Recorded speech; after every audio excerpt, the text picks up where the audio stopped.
see.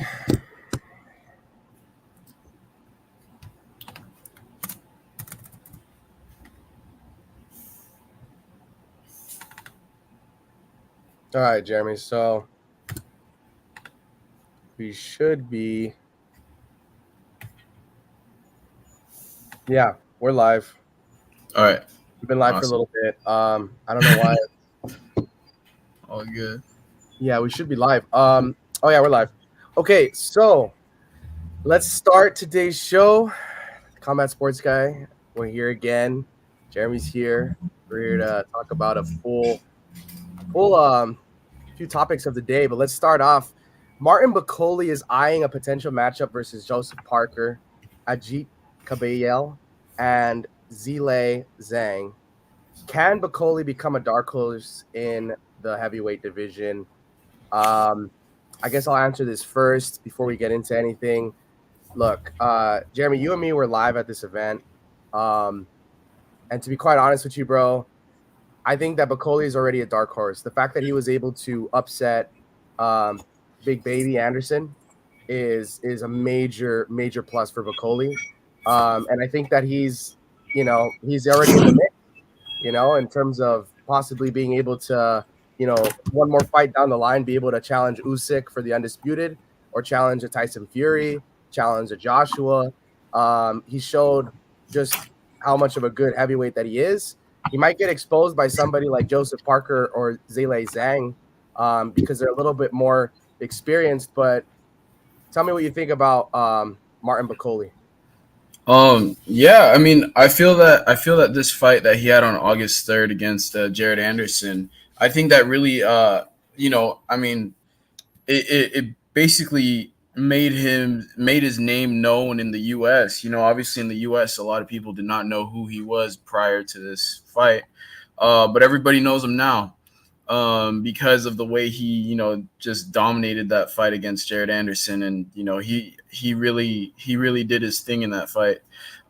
So yeah, I mean, honestly, either one of those opponents would be fantastic for Martin Bakole. I would love to see him against Zile Zhang personally, the most, only because I feel that both of them have just insane power. And I have the younger Bakole winning that one too. I mean, Zhang is reaching at a point where he's on the verge of retirement. He's like pushing 40, I think 40 or 41 right now. Mm-hmm.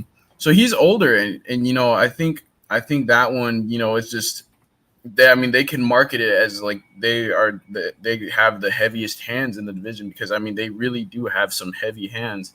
So yeah, I think either one is like, either every opponent that he wants to face next, I think it's perfect, because now we know who Martin Bakole is and what he's all about. So I think if there is a time for him to capitalize on trying to get massive fights, I think this is the time for sure. Yeah, yeah. Yeah, there's not much else to say about this topic. I think that you're hitting it on the dot. Martin Bakole, I think he's well on his way to getting to Usyk and Joshua and Fury, which are the top three, I would say, of the division. So yeah, there's not much else to say. I think he's already a dark horse in the I mean, heavyweight. yeah, but of course, I think he definitely needs that kind of like contender fight though. I like the win over Jared Anderson. Like, I think he needs one of to face one of those three guys Yeah, to definitely push his name into like the undisputed title picture, or any title picture for that matter. yeah, for sure. Yeah, No, definitely. Um, yeah, Martin Bakole, he's definitely going to make his way into. He already made his way, honestly, with Anderson, but now he's really going to try to look to fight the bigger names. But talking a little bit more about another dark horse in another division, we got Brian Norman Jr. has been promoted to the WBO welterweight champion.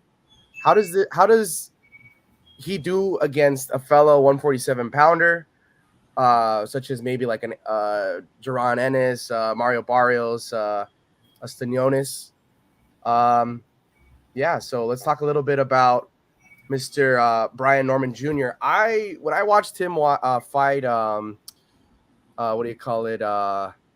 This guy from San Diego, Giovanni Santillan. Santillan. I would say that he honestly, like, he put on a show.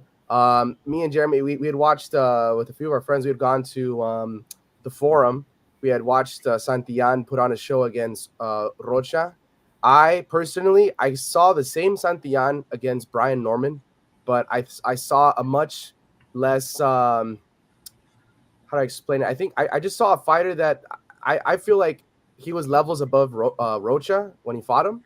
And on the night of fighting Norman, if I took that Santillan that fought Rocha and I put him against Brian Norman, I think we would have had a much closer fight than what was shown that night. But at the same time, Santillan fought a hell of a fight, and Norman just showed levels in his own game and levels that he could definitely use against a lot of these guys. But with that being said, I realistically only see him having a really good fight with Mario Barrios. If you want to talk about Stanionis or Duran Ennis, Stanionis, maybe he has a chance with Stanionis because Stanionis is a lot less active of a fighter, but Stanionis still has a lot of power in both of his hands and really great overall just ability to cut down the ring and really just fight in any style. And Duran Ennis is just a really complete fighter at 147, one of the best contenders at that weight class. But if Brian Norman Jr. can do what he did to Santillan, he can hold his own with any of these guys. But I realistically don't see him getting more than like, he could get a win against one of these three for sure. But I don't see him getting 2 wins out of these three or beating all 3 of these guys. Yeah. Yeah. No, I agree. I think if anything, Brian Norman has the biggest chance against Mario Barrios. At 147, I mean, it's really kind of all over the place right now because obviously Terrence Crawford left. All the titles are basically going, or all the interim champions are being elevated to full-time champions. So now I think we have like 3 different champions. Yeah.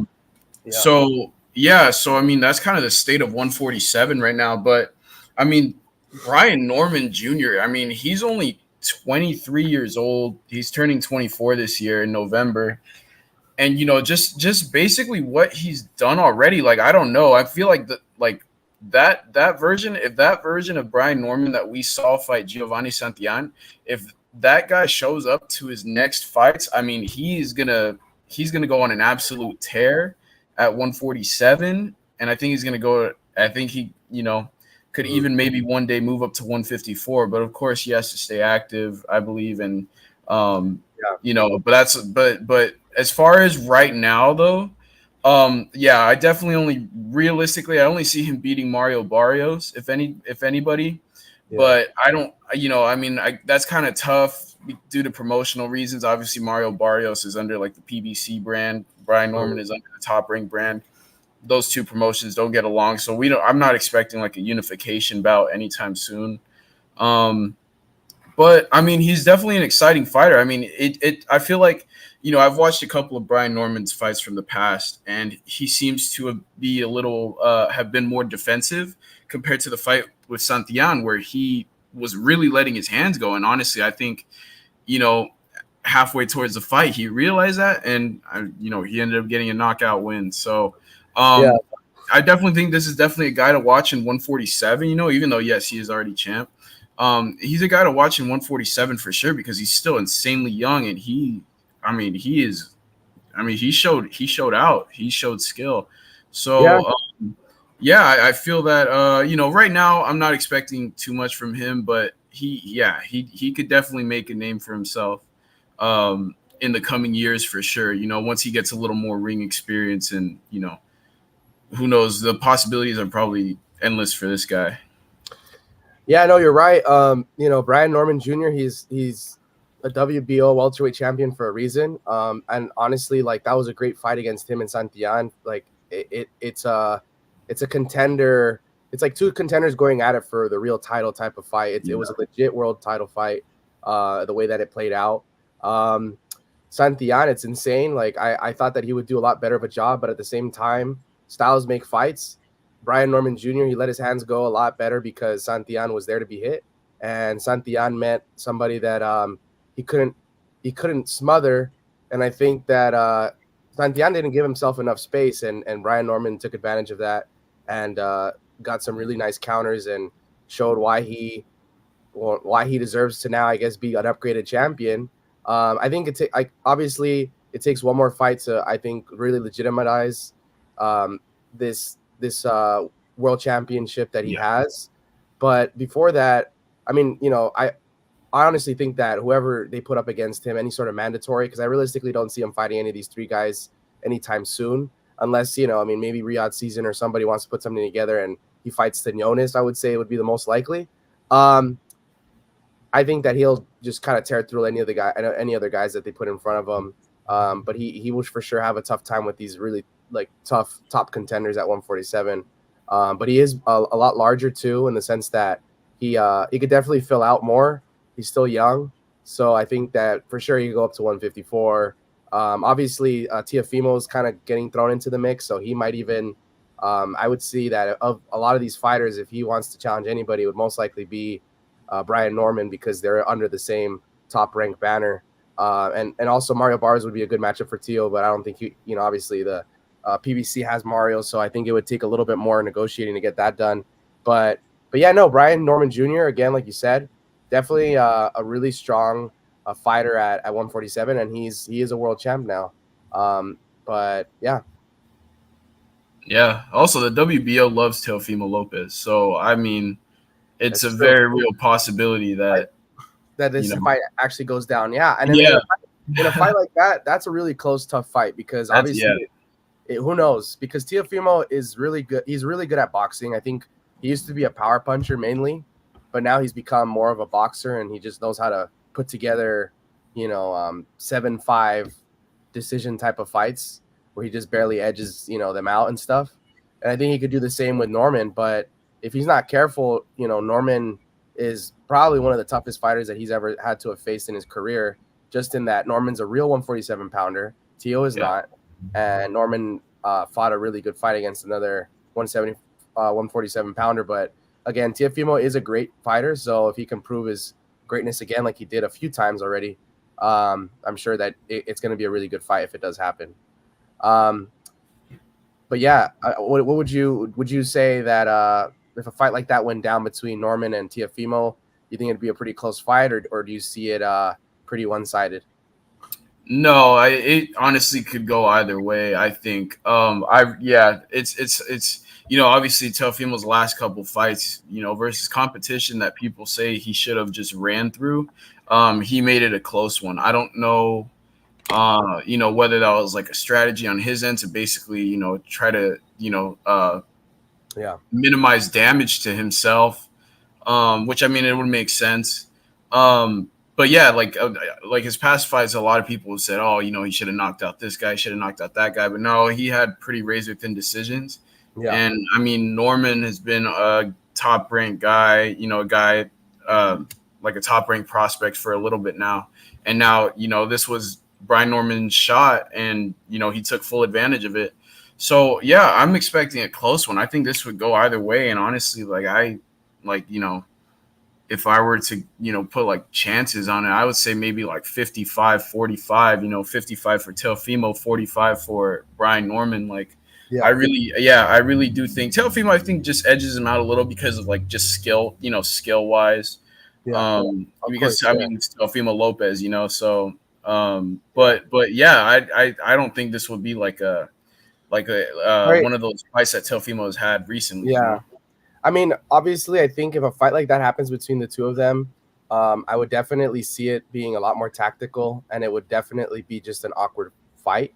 Yeah, Somebody makes it a fight, in the sense that it's either going to go 7-5 one way, 7-5 the other, or even 8-4. And the decision might be like a tough one. Like people might not be happy with how it turns out. That's the type of fight I would see, because I'm yeah, thinking, when Virgil fought Boachuk, that was meant to be the type of fight it was going to be. It was meant to be a fight where these two are going to go at it really hard and make it really difficult to judge. yeah, But this type of fight, I either see Norman pulling away or Teofimo pulling away with just their boxing abilities. Um, but again, talking a little bit about PBC and obviously with the Mario Barros we mentioned earlier, not having to do with him, but maybe down the line they might even put together a card like this for him. The first free PBC on Prime card is in deep negotiations for October. In the main event spot, we have Tim Tszyu, who would like to take on 154-pound IBF champion Bakram Musatalev. Musatalev. Musatalev. It's a I'm gonna tough try one. that. But Bakram, how does this fight play out? What do you think, Jeremy? What are we thinking here? This is, I mean, again, we talked about this fight a little bit, I think a week or two ago. Yeah, yeah. Definitely, I mean, just another decent fight for Tim Tszyu, and just for him to prove himself, which, I mean, he doesn't really have to, I guess, at this weight class, because, but it's a nice way to get him back to where I think he deserves to be. And also under it's going to be a good card for sure if it's free on PBC. But what do you put together and in your mind about this whole event? Yeah, I mean, I feel like obviously this event, I mean, it won't be an easy fight for Tim Tszyu, I think, but I do think in a way this is almost designed for him to get some sort of belt to get him back into like, the title picture back in 154. And, I mean, I think Tim Tszyu's style is very like Tim Tszyu's style is very it's very well, I mean, he loves to go forward first and foremost. He loves he loves pressuring. And he utilizes his jab. I mean, I feel like that's probably the thing that he probably throws the most, just kind of based on his past performances. Right. So he's definitely really good at, kind of jabbing his way to a decision, but not in a boring way. Yeah. I feel like a lot of fights that he has, he's not scared to stand in the pocket and throw as well, So I think, he has that kind of like walk you down kind of style. And I believe that, this fight could very much be very even. And both fighters are going to be, basically trying to walk each other down throughout the whole fight. I don't expect this fight to like be on the ropes at all. I expect this one to be like in the center. But ultimately, in the end, I do believe that this fight is, designed for Tim Tszyu to get some sort of belt back, and he will, come out on top in the end. I think he, what's it called? He's been tried and tested, and he's gonna do what Tim Tszyu does best, and he's gonna get become champion again. Yeah, I kind of disagree with that for sure. Bakram, I think we both agree that it's going to be a tough fight, but I think Tim Tszyu takes this fight. Yeah.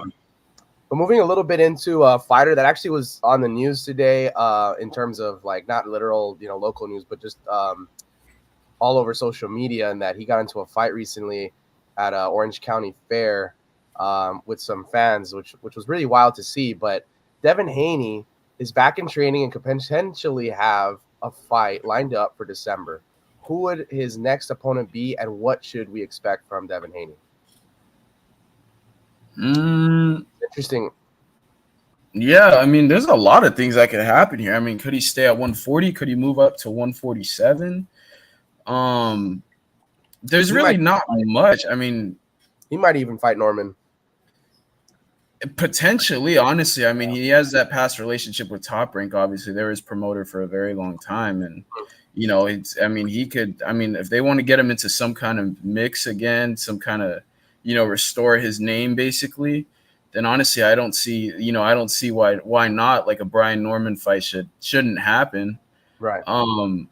But as far as Devin Haney goes, I mean, I do expect him to come back, right? Obviously.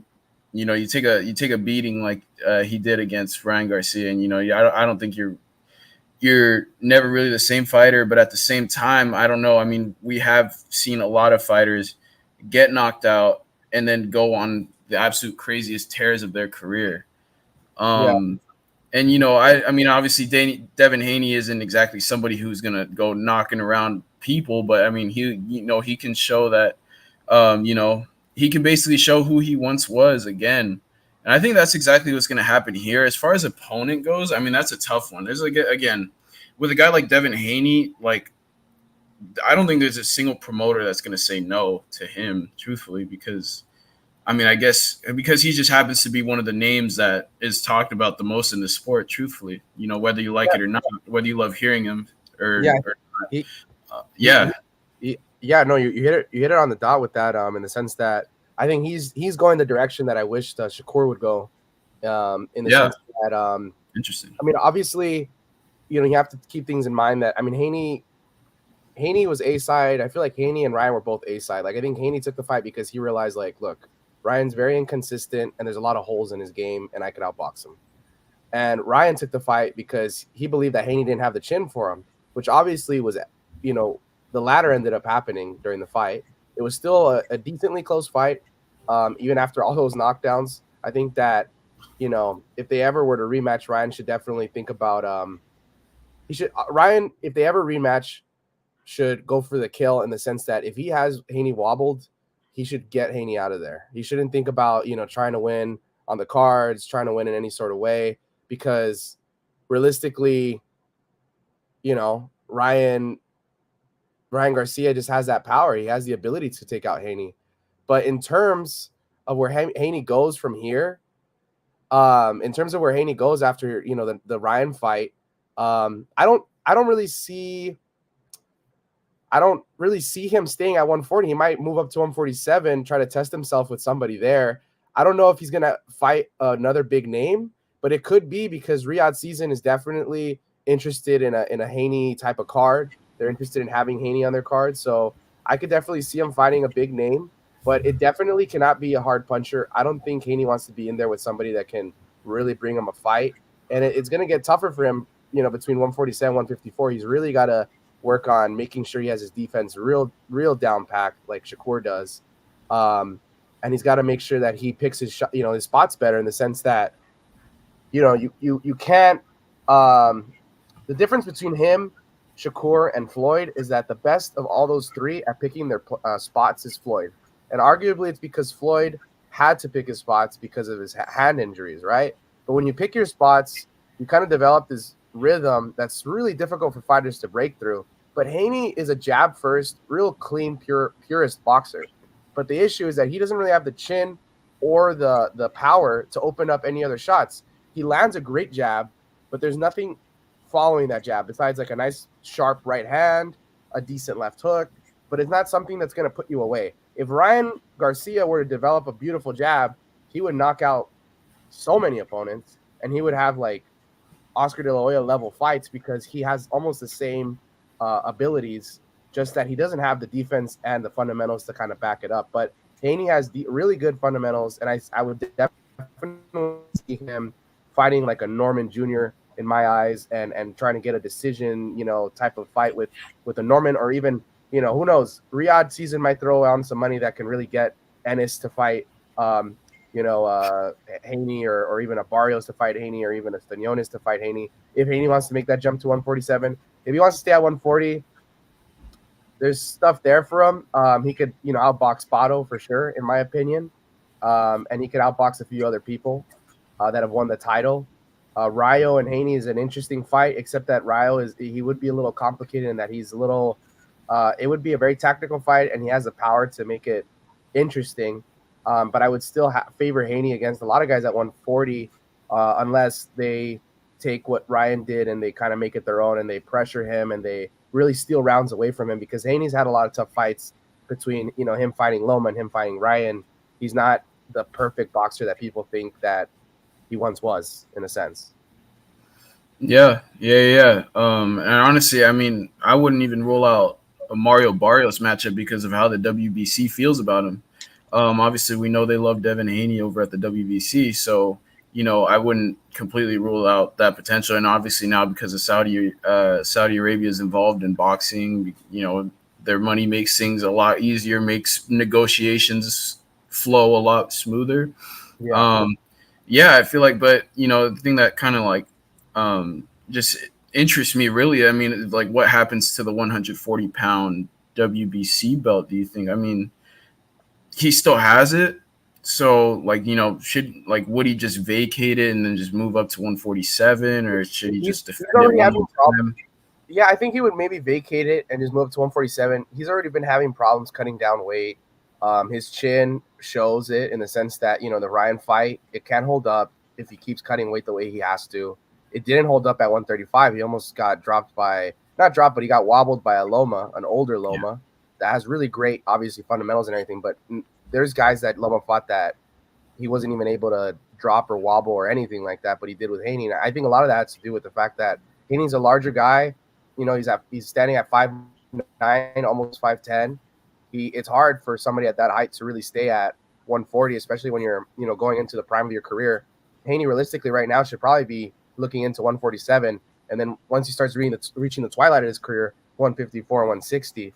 But definitely it's going to be a hard road ahead in the sense that, you know, there's dudes that hit a lot harder and that have a lot, you know, you got to adjust your game plan for different people. They're going to be looking for different things. Obviously, what I do have to say, though, is that Haney's not going to find another Ryan Garcia. Ryan Garcia has freakish power in his left hook. Like, that is something that if he ever tries to rematch and all that, he really needs to be careful, and he needs to take it old school and figure out how great boxers like Hopkins and Floyd and you know, maybe Ward kind of found ways to kind of take away their opponent's weapons.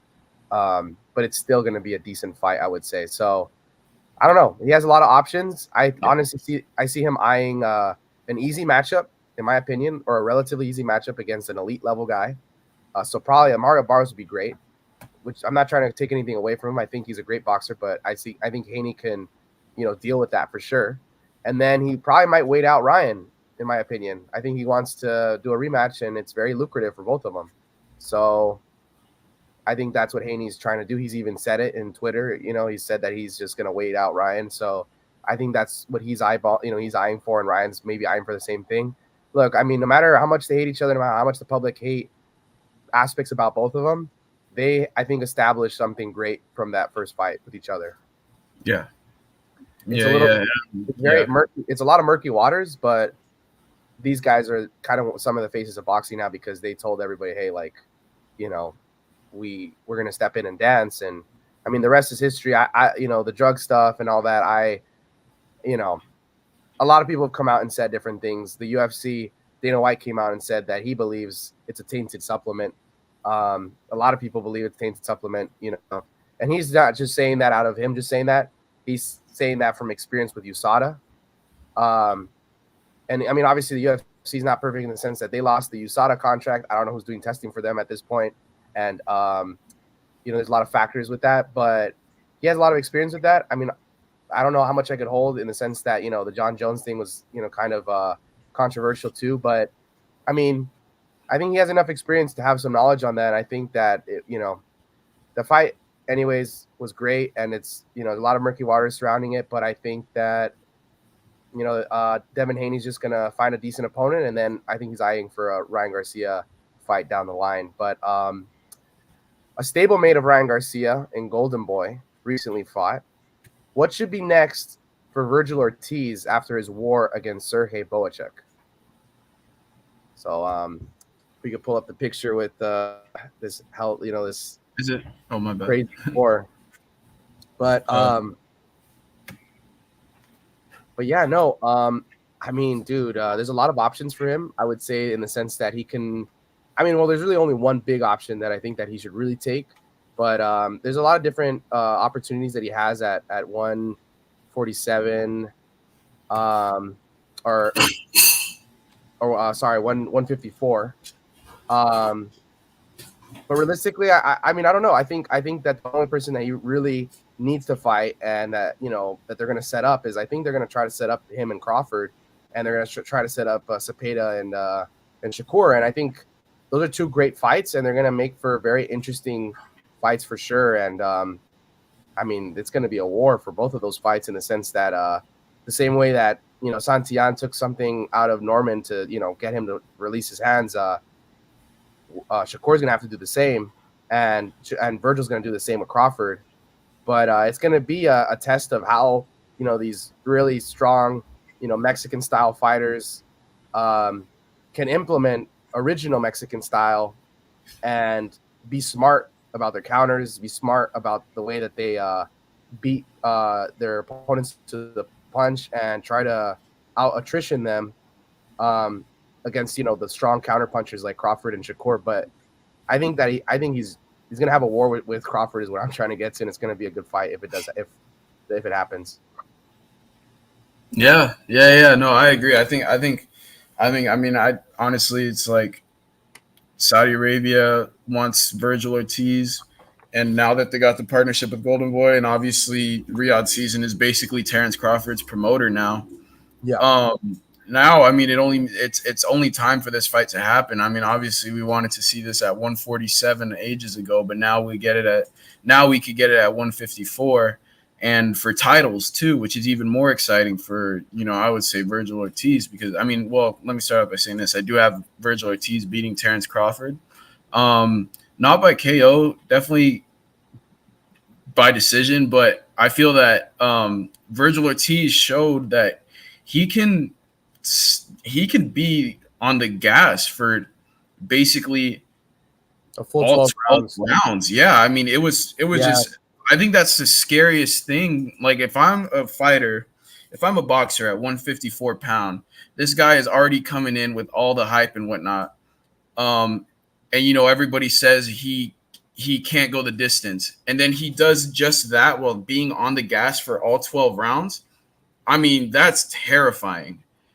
Just what Virgil Ortiz was able to do, and despite getting well, obviously, like to the judges, he got called for a knockdown twice.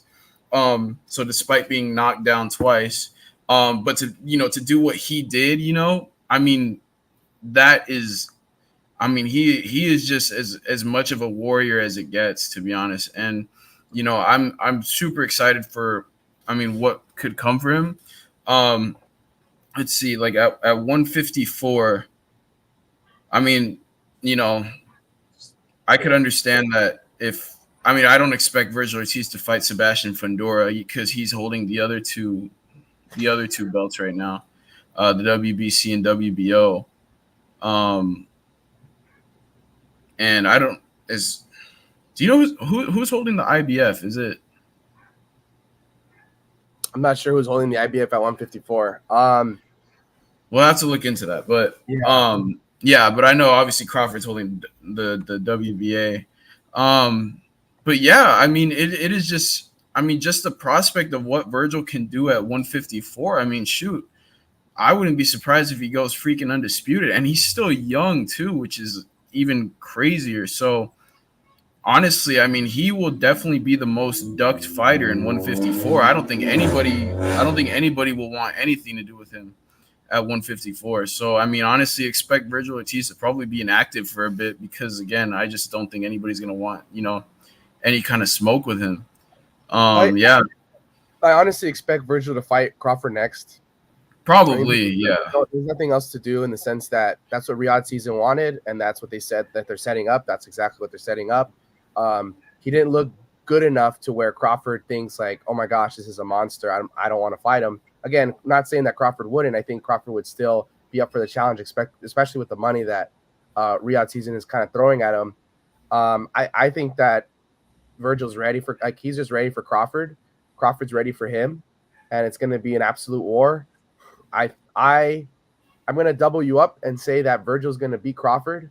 I was going to ask you that question next. I thought you were going to go with Crawford, but no, no, not after what I saw on Saturday. I mean, honestly, I had Virgil Ortiz even at 147. I had 147 Virgil beating Terrence Crawford. To be honest, yeah, I mean, he's just a terrifying puncher. Yeah, I mean, I always told you that I'd wish that Virgil would have stayed at 147, been able to fight Crawford at that point in time, but and then it ended up working itself out fine. I think they were going to both meet each other at 154, and I think Virgil's gonna, yeah, I think that Virgil's gonna just the torches will be passed to Virgil. I think that it's I think that definitely will happen. I think that Zepeda could beat Shakur. I think that if a night like that happens, I'm saying that Zepeda beats Shakur, Virgil beats Crawford. They got to be really smart about it. This is going to be a very tough fight. It's going to be very tough for all parties involved because we're talking about really good counterpunchers in Terrence and Shakur, and you got to take attrition out of counterpunchers, and you really got to tire them out in order to get them out of there. And I think that Zepeda, if he's smart, he'll have a really maybe an easier job with Shakur in the sense that if Shakur fights the way he's been fighting with the Cepeda, the crowd, the judges, I think they're going to give Cepeda the benefit of the doubt as long as Cepeda can keep the pressure on Shakur for as long as he's been able to with other opponents. And if not, we're going to see a bunch of people saying that it was a robbery.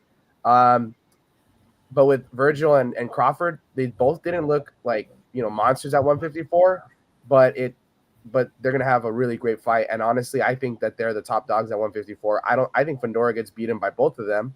And Bakram, I mean, realistically, I think Tim Tszyu is going to beat Bakram. So a Tim Tszyu, Virgil, I think Virgil beats Tim Tszyu. A Crawford, Tim Tszyu, that's a tough fight, but maybe Crawford would take it a little. Yeah, I think he would take that fight just with the better boxing and the fact that Tim Tszyu is not as heavy as a puncher as Virgil is. But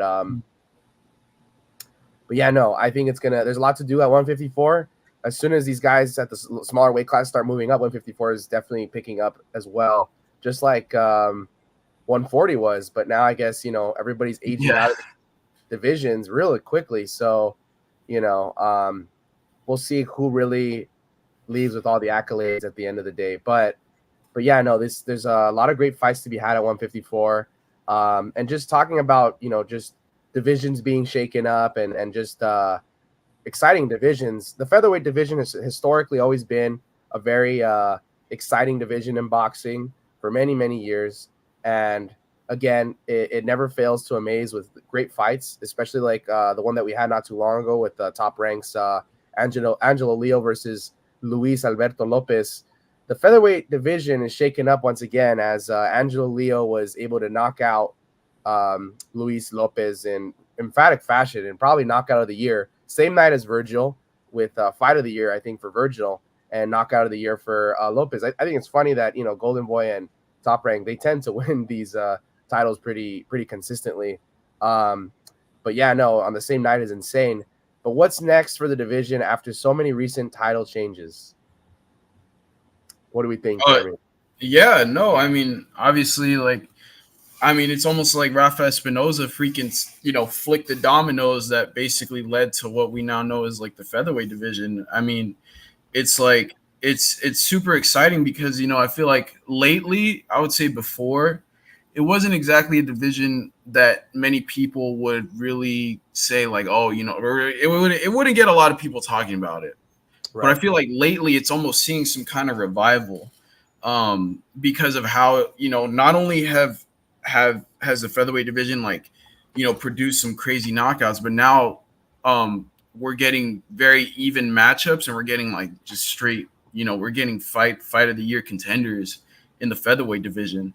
Right. So right. I think, what's next for the featherweight division? I mean, I think it's time for these guys to start looking at unification belts because I really do think that,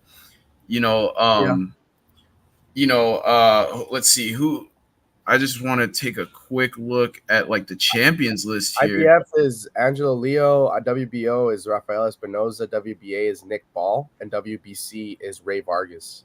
Well, there we go. Yeah. So I mean, obviously, yeah. You have Brandon Figueroa is the interim for the WBC.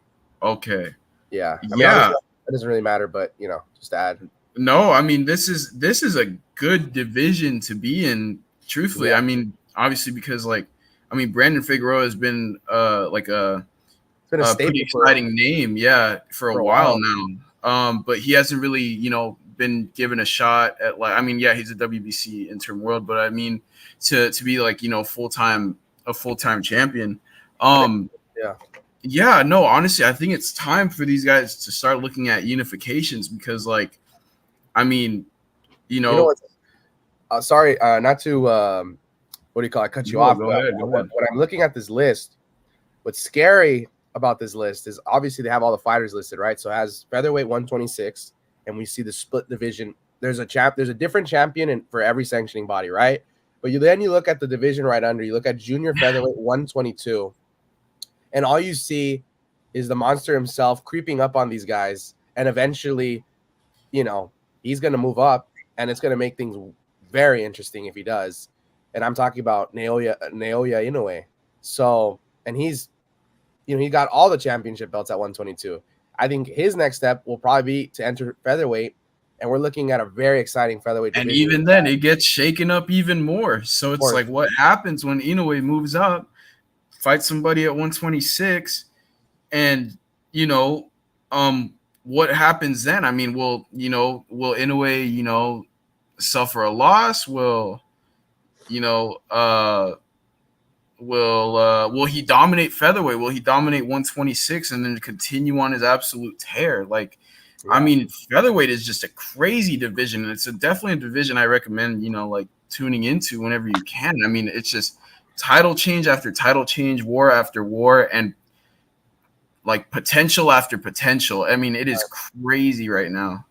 Yeah, I mean, Um, I'm looking at this list and I'm thinking if Inoue is gonna take a loss, it's gonna be at 126. He can move up to like a 130, do some damage up there eventually yeah, when he's a lot older. 135, by the time he's able to get there, he'll be a lot older, but there's gonna be a lot of young guns there that, like Shakur is not gonna be there anymore. Davis is not gonna be there anymore. Loma's not gonna be there anymore. And you're looking at maybe Burnchick is still there, but I don't know. I think that in a ways he is in the best trajectory possible, but featherweight is going to be that. I say 130 way down the line. Obviously, not right now. It's like way too much of a jump. I mean, I think already as is, if he wanted to, he could take out one of these champions at 130 just because of his boxing acumen and who he is and the power that he has in the sense that he could back up a lot of people from obviously 122. I would say all the way up to like 135. His power carries through enough to intimidate people, not to knock people out the way he has, but at least to continue to be the monster that he is for sure up to that weight class. It's going to be really devastating. But yeah, no, I mean, I would say that featherweight it's still gonna be a problem for him. You have the tall, lanky Rafael Espinosa that if you want to talk about old school Mexican style boxing, he has it. yeah, He is a very dynamic counter puncher. He's a very dynamic body puncher. He is a quintessential style in that Mexican style. And the same with Ray Vargas. These are what I would like to say is the more polished Mexican style in the sense that they can win a fight by decision without having to press the action all 12 rounds. But realistically, it's very interesting. Who do you think comes out on top at this 126-pound division if Inoue comes into this? I still got Rafael Espinoza, man. I'm still backing him. I think he's the killer of all killers in this division, to be honest. Because I mean, just what to give or to just beat Robesi Ramirez. I mean, obviously it was a very narrow fight, but Robesi he's a fantastic fighter.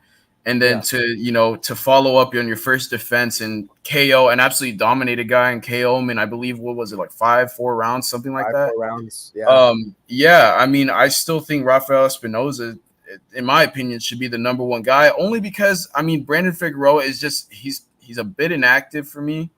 yeah. And So it's honestly, based on style, I think Brandon Figueroa has a great fight with like a Nick Ball and an Angelo Leo. But if he absolutely, fights yeah. a Ray Vargas or a Rafael Espinoza, maybe Ray Vargas, but honestly, realistically, I as long as Ray Vargas doesn't make a dumb decision, they really slept on Ray Vargas.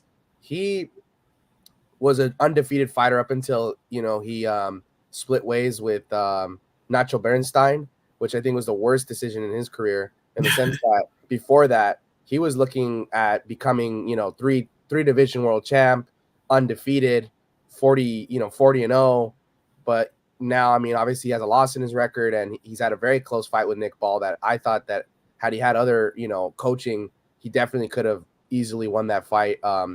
In a larger sense than he did. But yeah, I think Ray Vargas is clean. I think Rafael Espinosa is clean. I think Nick Ball definitely gives people problems, but I don't think he can beat a lot of these guys. I think Angelo Leo proved himself to be he could be a killer, and he can have Yeah. great fights with anybody here. Brandon Figueroa, I could realistically see him only beating Angelo Leo and Nick Ball.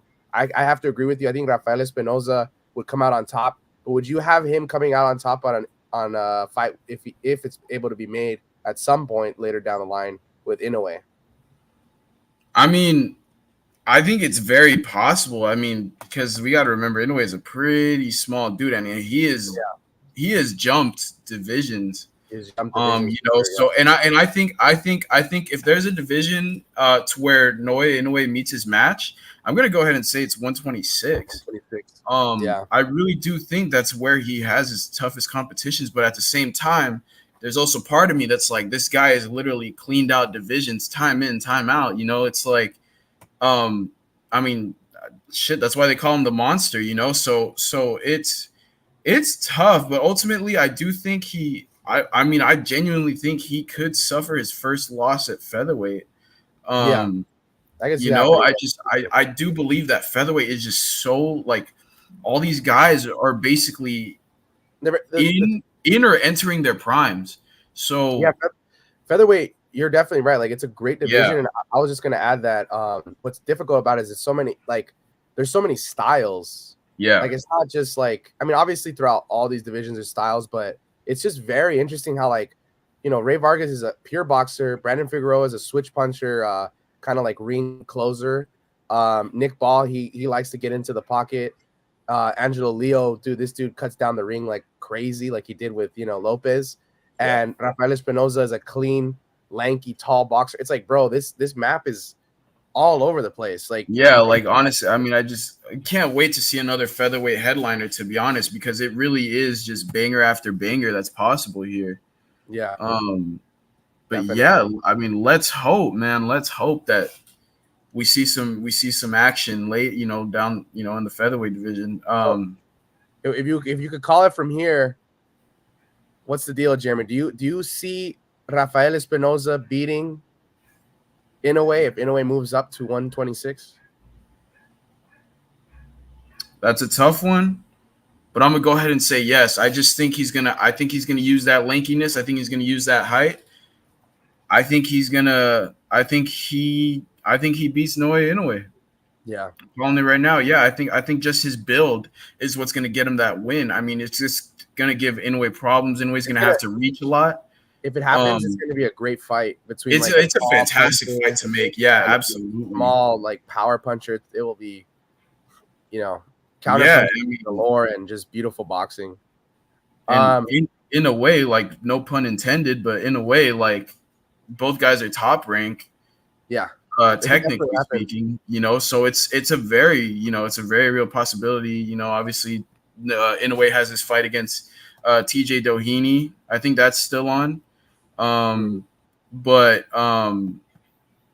Yeah, like, it's gonna get shaken up even more from what it already has been lately.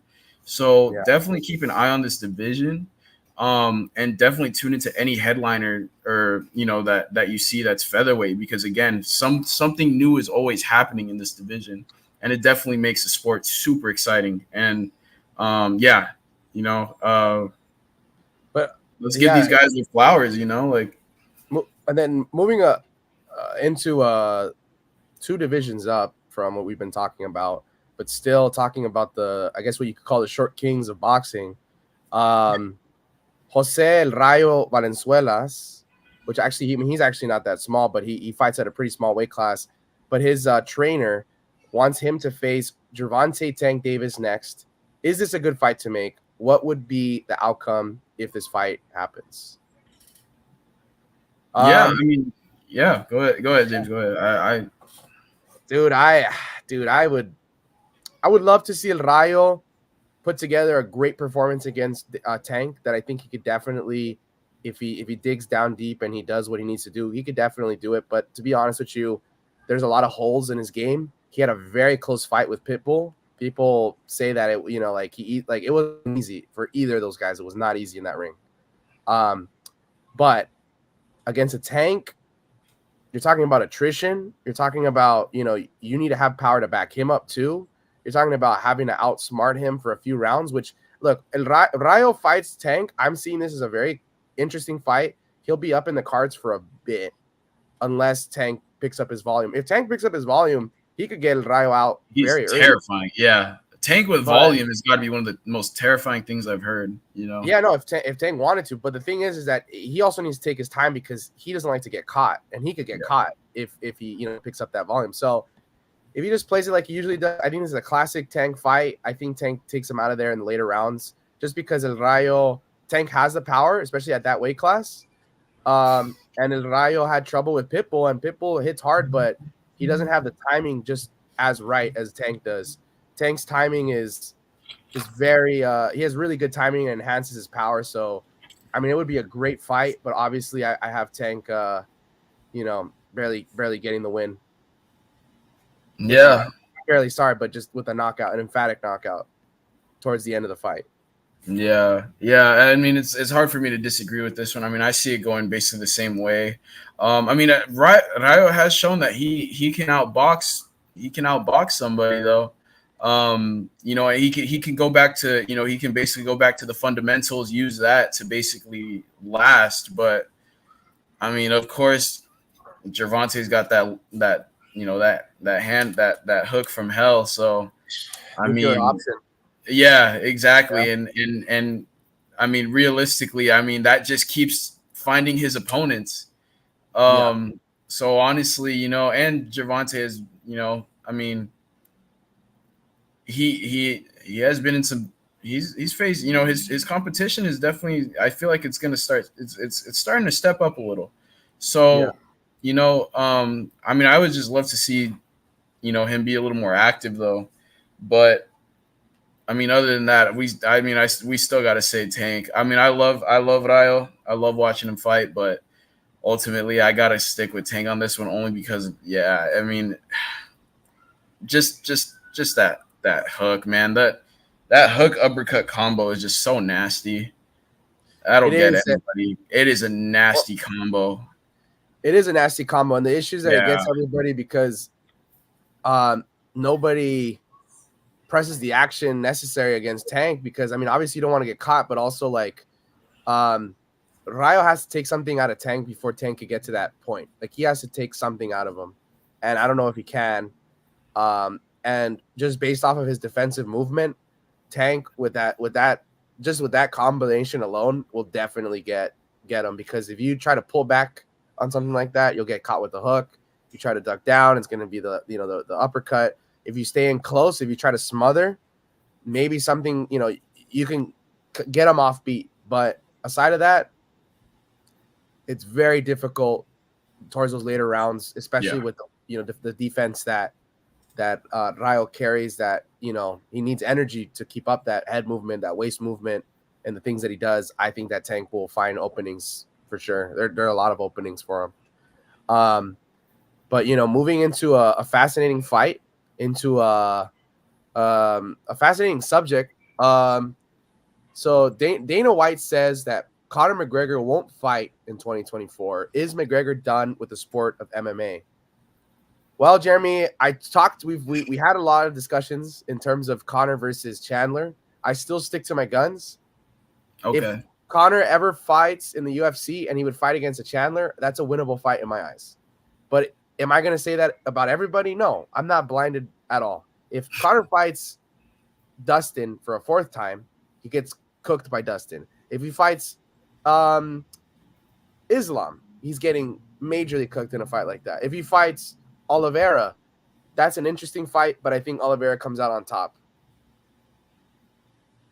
Conor, he needs to get active, and he's got to do it quick in order to do what he wants to do, because MMA, it's different than boxing, but it's kind of the same. Like he's a prize fighter, and he hasn't fought in like 2 years, or I think it's been 3. It's been 3 years. So he hasn't fought in 3 years. If he doesn't get any rounds in, realistically, I don't see him beating anybody. Do I think that he's never going to fight in the sport of MMA? That all depends on what happens between him and Dana. I think Conor is game, but I don't know if the UFC is necessarily game.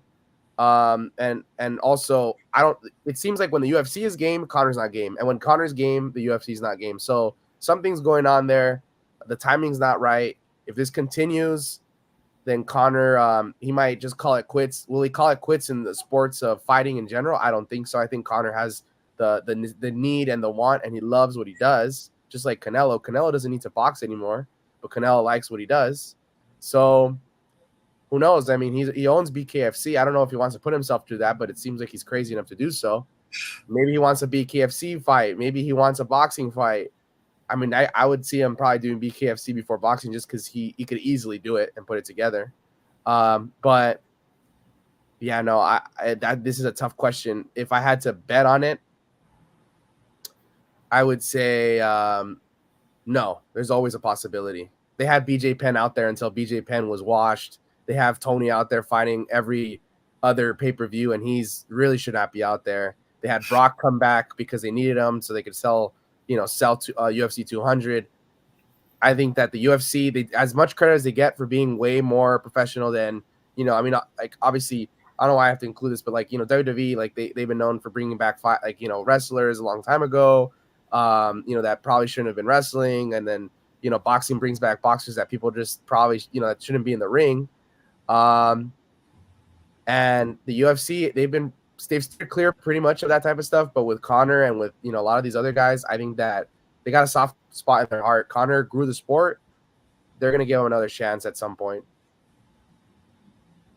Yeah. I mean, honestly, it's just a weird situation to say the least because, I definitely agree with when you said like, oh, when Conor's game, the UFC is not game, and then when the UFC is game, Conor's not game. It's such a weird dynamic now. It's definitely not like the older days, and honestly, Conor McGregor is not getting any younger. So I'm just gonna. I mean, it's so weird. I mean, I feel like it's like every other Conor McGregor announcement. Oh, Conor McGregor could potentially face this person, and then all of a sudden it's like, oh, Conor McGregor got an injury or something like that. Whatever it is. Yeah, it's a very weird situation to say the least. And honestly, I don't know. Me personally, I don't know if I'm just like, just what's it called? Like almost like speculating, like basically imagining the worst, but I really do think I don't think he's ever going to step foot in a UFC cage ever again. But I mean, hopefully I'm wrong. But I don't know. Just with the way, just historically, I mean, it's just with the way things have been. I mean, it's a miracle that he even got back in the cage after the Poirier, for the third Poirier fight. Like I honestly don't know how they pulled that one together, but I mean, honestly, I think that was the very last time we ever seen him. See him ever again. And honestly, I mean, you kind of got to feel bad for Michael Chandler waiting around 2 years for basically nothing. But I mean, at least he got an Ultimate Fighter season out of it, which is kind of cool. But even then, it's just a weird situation. Yeah, I mean it's just the fight game is like that. You build something, you promote something, but you can't have all your eggs in one basket. You got to make sure that the UFC never does. So I think they've moved on. Yeah, exactly. Conor hasn't moved on, but the UFC is always open to it because when Conor fights, Conor brings the boxing feel to the MMA world. When it's a Conor event, everybody stops and watches. Yeah. Not a lot of fighters can do that. I mean, Adesanya's a star, but the issue is that Conor just brings in that boxing aspect of like, oh my gosh, I gotta stop what I'm doing. Let me go watch Canelo. Oh my gosh, I gotta stop what I'm doing. Let me go watch Mayweather. I gotta stop what I'm doing. Let me watch De La Hoya. I gotta stop what I'm doing. Let me watch Chavez. I gotta stop. I could continue from era to era to era until we get to like the early 1900s. That's what boxing is Dempsey, dude. Exactly. Jack Dempsey. So that's what Conor brings to MMA. But aside of that, we sticking on the subject of UFC, we got an event tomorrow, and we got a big event at that. We got a superstar coming back in Israel Adesanya fighting Dricus du Plessis. We have Usyk versus Cara France. We have Gamrot versus Hooker, and we have Tai Tuivasa versus Rosenstrike. So I think maybe we might have some disagreements on this, or maybe we might be spot on with each other. All right. I'm going to go first. I'm going to just rip off the Band-Aid as to who I think. Wow. The main event is the toughest one. I probably shouldn't have started off, but I will go out on a limb and say that I think odds-wise, I have to go with like most possibilities, right? In most worlds, du Plessis gets a decision win in most worlds. And I'm talking in 45% of the worlds. Or 55%. 45% of the time, I think Israel's going to beat du Plessis. Like, this is a very close fight because Israel, I don't count him out. He is a good fighter, And the world of UFC, it's not like boxing. Like this is a almost close to a 50-50 fight. This is gonna be a good fight. I like it. It's really what everybody's been wanting. It's gonna be a good fight. Israel's been beaten by Strickland. Duplessis is not perfect. He almost got beaten by Strickland, but Duplessis has more tools in the toolbox in the sense that he could take down Adesanya and try to win these rounds. I'm not saying that he's going to be very exciting. Duplessis is not the exciting one. Adesanya is. Adesanya is wearing lightning on his trunks for a reason because Adesanya is out to knock this dude out. Duplessis is out to most likely land a hard shot on Izzy, wobble him, take him down, win the round, which is I'm not taking anything away from that. That's why I think he's going to win. But Adesanya is here for what he's here for. In terms of Usyk versus Kara France, I think Usyk will take that fight. Gamrot versus Hooker, I think Gamrot takes it. Tai Tuivasa versus Rosenstruck, I think Tai Tuivasa gets the win on that. All right. Yeah, we do have some disagreements, to be honest. I mean, I agree with every single pick except for Tuivasa. So hold on, let me get this straight. Main event, you're picking Adesanya. No, you're picking Duplessis.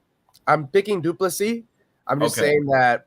But it's very no. I agree. Yeah, it's very real Adesanya. I mean, if I had to say, oh, you're gonna bet on this, then I then Duplessis. And I know I know what you're kind of getting to with Tuivasa. I know where you're getting to with that. It's the heavyweights, and I personally think Tuivasa is more exciting. And I mean, Rosenstruck, yeah, maybe he gets a decision win probably, or maybe he takes him out. But. Yeah, I think. Yeah, I agree with all the picks except for the Tuivasa one. I'm only picking Rosenstruck because I feel Tuivasa is on a 4-fight losing streak. He fought some really tough competition, but a 4-fight losing streak. I mean, you're getting to Tony levels here, man. You're starting you're starting to fade. I feel like Tuivasa is almost like a literal star, where it's like a star burns up, it burns bright, it burns its brightest, and then it just dies. And I feel like that's what's happened with Tai Tuivasa, and that's why I believe Jairzinho Rosenstruck is going to take it. And I just feel that Rosenstruck's like activity and just his past performances, his last fight, the headliner versus Shamil Gaziev, he looked really good in that one, and I believe he ended up TKOing Gaziev in like the 4th round or something like that. So Rosenstruck. He's definitely like a gatekeeper of the division, but I feel that he will win by KO in this one, only because just Tai Tuivasa is just he's starting to fall, I believe. But honestly, Tai Tuivasa also has that one-shot power though. So it's very real that literally Tai Tuivasa can just say it and just swing once and just knock Jairzinho out. So but ultimately, I do think, like almost like 7 times out of 10, Jairzinho wins. Yeah, it's Tuivasa. I would just say Tai Tuivasa's been more active than Rosenstruck has, but he's lost a lot more than he has because he's fought the best of the best at the heavyweight division. Rosenstruck has just been, I think he's been consistently it's not to take away from Rosenstruck. Rosenstruck's a really good fighter, but he's been consistently just kind of at the middle. Tai Tuivasa failed at the top. And it's a heavyweight fight. Yeah, these guys both have both hands, and they have power in both hands. They've both been knocked out a lot. Not actually Rosenstruck less than Tuivasa, but I'm gonna just go out on a limb and say Tuivasa. Is it a smarter pick? Most likely not. But it's a heavyweight division. I think anything could happen, and it's gonna be exciting. It's a 3-round fight. These guys both have to go at it. But Rosenstruck, he does have a lot more tools in the toolbox. It's a smart pick. I'm gonna just stick to my guns. I'm gonna stick to Tuivasa. I'm gonna stick to Gamrot. I'm going to stick to Usyk, and I'll stick to Duplessis. I don't think we disagree on those. Kara France, low-key, I'm using the same idea that you are with Tuivasa, in the sense that, and we're both agreeing on that. I think that Usyk has seen more success lately than Kara France has. Yeah. He's also coming off an injury, Kara France. A bad one, I think, too. Yeah. And Gamrot versus Hooker is the same thing. I think that if I use the same, mindset, I would probably, Rosenstruck would be a smarter decision. But I don't know. I just think that when the heavyweights get in there, it's really up in the air as to who. Yeah, It's going to be who lands first. It's not going to end in a decision. This is going to be a knockout. It's going to be absolutely. a knockout. So knockout for sure. I stick with the Tuivasa. I guess I'll stick with the casuals on that. Gamrot versus Hooker again. I think we're pretty much in agreement. But how exactly do you see, Duplessis and Adesanya playing out? Do you see it playing out as pretty much kind of like most middleweight fights do? Which I think, already, just to spoil my opinion, probably I see it kind of just going to decision and being like a 3-2 type of fight. But how do you see it playing out? Yeah, I definitely agree with that 3-2 type deal. I think Drakus is just honestly one of the best, well-rounded in the UFC. Like, he can strike, he can wrestle, he can grapple, and I really think that I think it's gonna show. I mean, I expect him to be like I expect him to come in with like a smart game plan, because he's not like Duplessis is just a Another thing is too, I was watching the press conference yesterday. Duplessis kind of got on Adesanya's head, and the issue with that is that it's either going to make Adesanya a lot more dangerous in the sense that he's out for blood, in the sense that he wants to knock him out, or it's just going to make Duplessis' plan a lot easier, in that Adesanya is going to want to fight on the feet and really go at him, and then it just opens up opportunities for takedowns and just a better, more well-rounded fight, like you said, for Duplessis. But again, like, continue with what you were saying. You were saying that Duplessis has more well-roundedness and things of that nature. Yeah, I just believe he's got it all. He's got striking, he's got wrestling, he's got grappling. I mean, I think he really does have it all. So I believe and honestly, I think you laid out his plan perfectly to basically land a heavy strike, wobble him, rock him, whatever. Take him down. Take him down and hold on for dear life and win the round, and do that for 5 rounds, and bam, you retain. And you could say you got a win over Israel Adesanya, So I think that's exactly how things are going to play out, But obviously Adesanya has a history of coming back from fights that, that he has lost or that have been really tough on him. So we'll see, man. I mean, it is tough, but ultimately, and it's not like we can say like, oh, Izzy's been inactive either. I mean, he went on a temporary, it's a little, I guess you could call it like a temporary retirement, but even then it wasn't like a 2-year layoff or like a 3-year layoff or something like that, So, we can't definitely say like, oh, Adesanya's been inactive either, but I mean, I think this is going to be, I don't know if it's going to be entertaining though. I don't think it's going to be much entertainment, truthfully, but it'll still be fun because, obviously it's just a main event. It's for a title. Yeah, I think it's going to be fun. I think there's a level of like, we don't know what's going to happen. I think this is going to be at the level of, it's just a classic middleweight fight. Like, both fighters have enough power to wobble each other. They don't necessarily have enough power to, like knock each other out, like, like statically. They have both interesting game plans. It's like, I feel like the past 3 championship fights have all been the same in terms of middleweight. It's like, a decent fight goes to decision, interesting, like little segments that happened in it, like, oh, Strickland wobbles Izzy. Oh, Strickland, he's bloodied up against Duplessis. He it's a close fight. Who won the fight? I think I personally Strickland winning by a round against Duplessis, but just how up in the air these middleweight fights tend to be and how back and forth. I think it'll be the same thing, but ultimately, it's not going to be that exciting for sure. If something exciting does happen, it would be in that Duplessis wrestling opens up Adesanya to get hurt, or Adesanya just emphatically counters Duplessis and just knocks him out.